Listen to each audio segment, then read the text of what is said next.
todo el mundo a aquellas empresas que comerciaran con Cuba para tratar de frustrar esas negociaciones. Posada Carriles formaría parte en las acciones de sabotaje contra los barcos que hacían escala en Cuba. A bordo de una de las embarcaciones madres de la CIA, especie de oficina de terrorismo ambulante, recorrería el Caribe organizando los embriones de las organizaciones terroristas previstas en el Plan Mangosta. Este informe de la CIA da perfecta cuenta de los movimientos del agente Posada Carriles en la región, durante su gira por el Caribe, infiltrando agentes y mercenarios en las costas de Cuba. Fidel señala que al sur de la provincia de Pinar del Río, nuestros radares detectaron un barco de cierta dimensión y el movimiento de desembarco de otras embarcaciones más pequeñas. Controla directamente la Agencia Central de Inteligencia, que es precisamente la que ha venido organizando los ataques y es la que está dirigiendo directamente las filtraciones de hombres, de saboteadores, de armas, de explosivos. Todo el trabajo que realiza la CIA, realiza directamente a través de agentes reclutados por ellos. Entre los casos en que la mafia de Miami se vio envuelta, el capítulo del asesinato de John Kennedy es un hecho donde los nombres de varios terroristas del exilio cubano salen a relucir. Esta foto, incluida en varios informes de inteligencia, muestra a dos hombres sentados en la orilla de una calle en la ciudad de Dallas, en la misma fecha y hora en que asesinan a Kennedy. Esta persona fue señalada por analistas como Orlando Bosch, terrorista cubano y cómplice de Posada Carriles. La investigación nunca se llevó hasta el final, quedando en la penumbra, igual que el asesinato de Kennedy.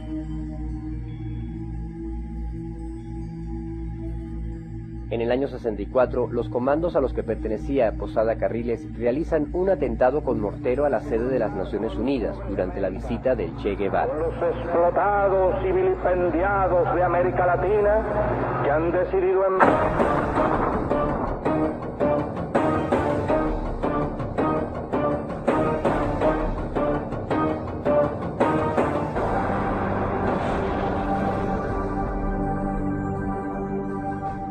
Los buenos muchachos de la Brigada 2506, que habían recibido entrenamiento paramilitar de la agencia, debían mantenerse ocupados. Tenerlos sin oficio no resultaba rentable ni seguro para el propio gobierno norteamericano.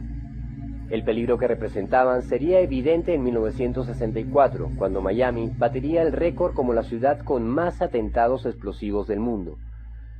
La ciudad de las playas, el turismo y el surf se convertía por obra y gracia de los cálculos de la CIA y la fiebre pirotécnica de sus muchachos en la capital mundial del terrorismo. Ese primer lugar se lo debía Miami en gran medida a un médico pediatra que años más tarde estaría involucrado en la voladura del avión de Cubana en Barbados, Orlando Bosch.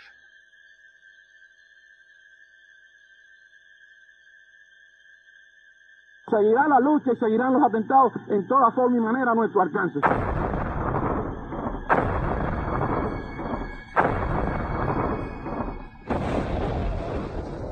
Uno de los atentados más sonoros ocurrió ese mismo año cuando Bosch dispara un cañonazo de bazuca contra un barco polaco estacionado en la bahía de Miami. Para la CIA era imposible justificar esa acción. Fue condenado a 10 años de prisión en Estados Unidos por lo del barco polaco, por disparar la bazuca contra el barco polaco. Un hecho en el cual estaba involucrado también el mono Ricardo Morales Navarrete, porque Ricardo Morales Navarrete fue el que preparó la bazuca. Las confesiones de Morales Navarrete en el juicio fueron claves para que el tribunal estadounidense declarase a Bosch culpable de 40 actos terroristas en el área de Miami. Morales Navarrete denuncia a Bosch para él garantizar que no iba a ir a prisión, ¿no? Llegó a un acuerdo con las autoridades de Estados Unidos. Bosch fue condenado a 10 años en Estados Unidos y pagó 5. A los 5 años le dieron libertad bajo palabra. Para el gobierno estadounidense, la capacidad operativa de los muchachos de la mafia era un arma muy útil, pero algunos debían mantenerse lejos de casa. Así fue como a partir de 1965, Venezuela se convierte en el destino de muchos de esos elementos, que encabezados por Posada Carriles y Morales Navarrete, ocuparían altos cargos en la policía política. Morales Navarrete era otro de los miembros de la CIA que estuvo íntimamente ligado con Posada Carriles y con Orlando Bosch, igualmente con Orlando García, que fue jefe de seguridad del presidente Pérez. Bueno, ellos formaron una especie de grupo de mafia allí, les daban carné, los acreditaban como funcionarios sin serlo, en fin. y formaban parte de estos grupos de la DICIP que se ocupaban de planificar y de desarrollar estos actos terroristas. Las denuncias por los crímenes cometidos desde este cuerpo policial llevaron al gobierno a tratar de renovar su imagen. Cambiaron el nombre, pero Posada y sus colegas de la agencia continuarían controlando las operaciones de la policía política, ahora llamada DICIP. Y fue cuando cambiaron a mucha gente que eran viejos a nuevos cuadros, que eran ya muchachos más jóvenes, ¿no? Y a ese grupo de muchachos jóvenes lo dirigía Posada Carriles. No era conocido por el país, porque Posada Carriles siempre, como comisario del ICI, mantuvo un bajo perfil, como todo individuo que encargado del trabajo sucio, siempre mantienen un bajo perfil para que no... E incluso no se conocía como Posada Carriles, se conocía como el comisario Basilio. La agencia había encontrado un efectivo método de intervención, un método que le permitía al gobierno del norte controlar los aparatos de inteligencia latinoamericanos a través de sus terroristas, ahora convertidos en policías. Un método que cobraría muchas víctimas en Venezuela.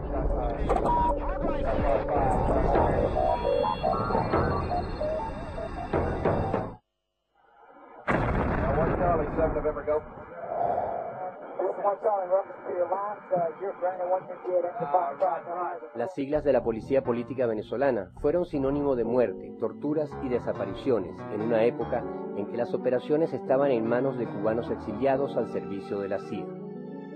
Jesús Marrero fue uno de los pocos sobrevivientes de las torturas realizadas por Posada Carriles en los sótanos de la tenebrosa DICIP. Él era jefe de eso, él era jefe. Uno no sabía, porque vas a saber tú cuál es la estructura que tenían ellos, pero uno por simple intuición y como veía que los otros le obedecían, él era el jefe de esa comisión, ¿no? La cual me detuvo a mí allá en Valencia y me trasladó aquí a los sótanos de los Chaguaramos. En este edificio de Caracas, ahora convertido en viviendas, funcionó la tenebrosa DICIP, policía política en tiempos que Posada Carriles era uno de sus jefes.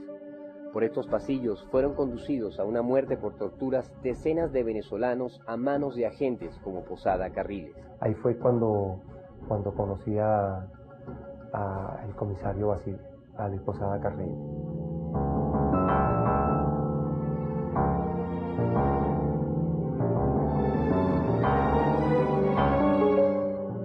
Bueno, en la noche me sacaron en un carro con la cara hacia abajo, una casa abandonada, en un sitio solo, completamente solo.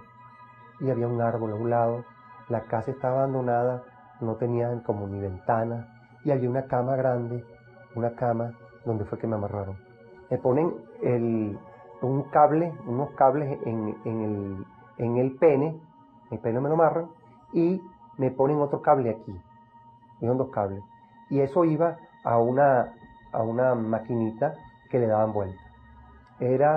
Luego supe que es lo que llaman la tortura del teléfono, pues que es un electromagneto que parece que te estuvieran dando 10.000, 100.000, 1.000.000 de carajazos aquí en el golpe. Eso lo hacían casi una noche sí, una noche no, los llevaban a uno, le daban carajazos. Ahí estuvimos durante 2 meses. El director era Remberto Cati, pero el jefe de tortura era Luis Posada Carriles. Posada Carriles fue el jefe de la División de Operaciones de la DICIP. Y cuando Posada Carriles llegó a jefe de operaciones de la DICIP, empezaron a morir un grupo de guerrilleros que morían en supuestos enfrentamientos. Por ejemplo, ¿no? Te podría contar, por ejemplo, las muertes de Botín y Marín y Rubén. El secuestro de un industrial venezolano fue uno de los hechos utilizados como excusa por Posada Carriles para barrer con grupos revolucionarios ajenos a ese hecho. Eso fue